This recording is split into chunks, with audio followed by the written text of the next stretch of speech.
All right, welcome to the video, everyone. My name is Chris. I'm a tree climber. I own a tree service business, and I still manage to work out 6 to 7 days per week. Today, I'm going to be sharing 7 tips that I have personally used to help me balance the physical demands of my job with the physical demands of training and bodybuilding. So, hope you guys enjoy this video. My first tip for you all is try working out before you go to your job. So, some people, maybe they're able to work long hours on a physically demanding job and then go get a great workout in. If that works for you, nothing wrong with that. But if you're finding that your performance is suffering, maybe you're too sore or tired to lift properly, try working out before you go to your job when you're most fresh. That might mean having to adjust your schedule, getting up earlier, whatever you got to do.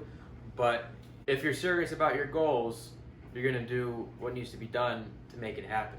Okay, so the next tip is you need to make sure your calorie intake is on point. If you're not gaining weight, or if you're losing weight, you're not building muscle, you might not be eating enough, even if you think you are. I eat typically between 4,000 to 5,000 calories a day, and I can maintain at around 4,000. So get a calorie counter. I use MyFitnessPal, very easy on the phone, and record your meals, plan out your meals, whatever, and make sure that you're eating enough to suit whatever your goals are. Obviously, if you're trying to lose weight, you got to eat in a calorie deficit. If you're trying to gain weight, you eat in a calorie surplus. Now, this brings me into the third tip, which is to meal prep.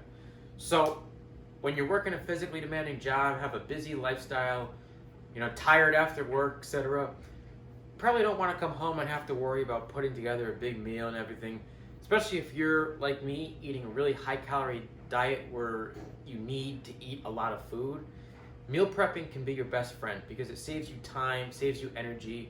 I would say probably set aside maybe 1 to 2 days per week where you cook things up in bulk, and then all you have to do is toss stuff together and create meals. The less time you have to worry about doing all this stuff, the more time you can relax and do the things you want to do when you're not training or working. Okay, so the fourth tip is to make sure you're getting enough sleep. That goes without saying, not just for your bodybuilding and muscle building goals, but just in terms of overall health.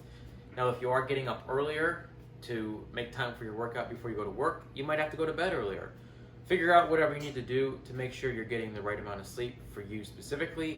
The next tip is to establish a routine, a workout plan that you can realistically stick with and manage with your other responsibilities and your job.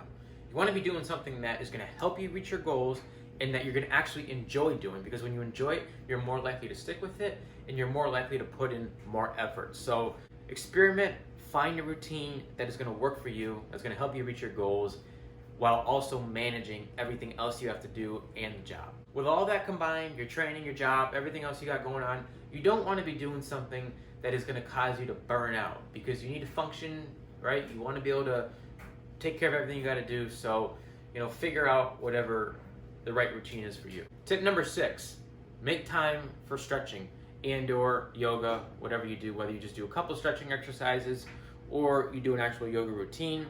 It can help with things like muscle soreness, flexibility, among other health benefits, obviously.